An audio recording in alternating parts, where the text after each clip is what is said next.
The Kowloon walled city is a place embedded in our collective imagination, inspiring films and pop culture from Blade Runner to Ghost in the Shell. But what if the walled city was never torn down and instead still existed decades into the future? That's what a Navran imagines with this kit. So join me while I build a tiny sliver of the future walled city that never was. The real walled city was demolished in 1994, replaced by a park. Before that, it had a vast array of business and services operating out of its tiny 0.025 square kilometers, some above board, many not. When you open the instructions, you are greeted by a few photos from Gerard's book, City of Darkness, one of the best sources detailing the city from the 80s all the way up until its end. The book covers the everyday life of residents in a way that feels very human, like they could be your neighbors. The walled city only existed because it lived in sort of a administrative limbo. Technically, the territory was under Chinese rule, but in practice, neither the Chinese nor the British authorities really wanted anything to do with this little spot of land. After the end of World War II, the area's population started to grow, from an estimated 17,000 people by 1950 to over 33,000 by the end of the city's life. Directly before it was demolished, it had the highest population density of anywhere on Earth, at over 1.2 million people per square kilometer. Because there was effectively no local government, unlicensed businesses operated throughout the walled city, from tiny factories producing toys to doctors running surgeries. Many of the professionals who set up shop in the walled city were from places where their credentials were not recognized or they were banned from operating elsewhere. Many of the details of this kit draw inspiration directly from the real thing. This apartment has a mailbox, and contrary to what some people might believe, the walled city did have a functioning postal service. This was mostly run by a few very dedicated Hong Kong postmen and a few local delivery volunteers.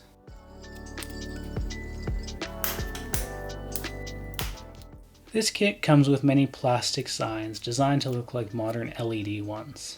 The walled city was famous for its haphazard collection of hand-painted and neon signs. If it had lasted long enough, it would have almost certainly embraced the LED lamp.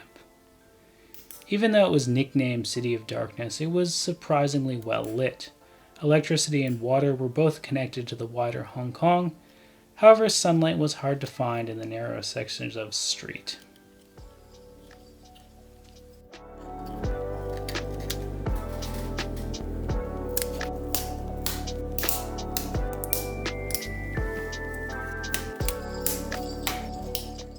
This arcade machine was something that would almost certainly have found its way into the narrow streets of the city, but it was also a nod to the Anata no warehouse in Japan, a gaming arcade housed inside of an incredibly faithful recreation of the walled city. It sadly closed down a few years ago.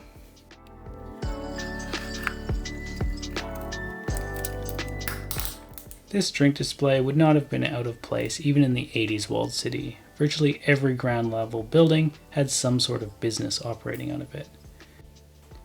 I decided sleep was more important than finishing this in one night, so I headed to bed.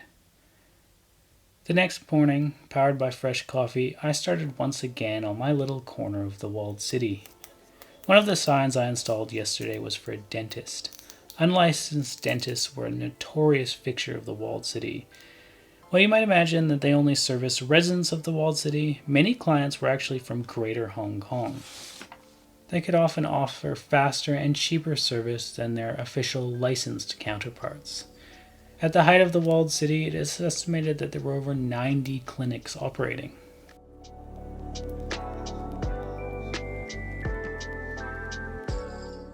Hong Kong has a famously hot and humid climate. Wall or window-mounted air conditioning units were common in the walled city's heyday. In the future, I can only imagine that they would be even more common.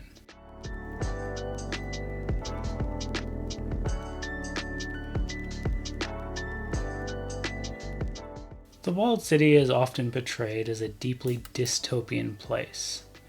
While it would certainly not live up to modern building codes in basically any city, it was a community full of people and personality.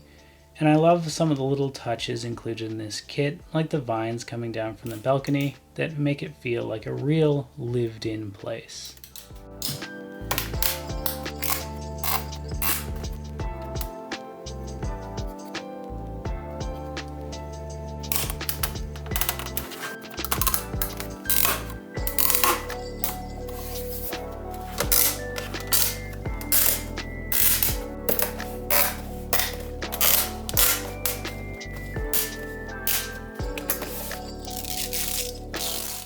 This kit is a fascinating look at what could have been. What would happen if the Chinese and British authorities couldn't have agreed on a plan to demolish the walled city? What if there was more international pushback? Or maybe the members of the city banded together and resisted the demolition plans more? Maybe there's a world somewhere out there that the walled city still exists. Still there, modernizing and evolving, still sparking the interest of people from all over the world. One thing I can be relatively certain of, if the walled city still existed today, or in the future, there would certainly be a gacha machine somewhere inside of it.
Thank you for joining me. I hope you enjoyed this little trip through Kowloon's walled city. Take care. I'll see you next time.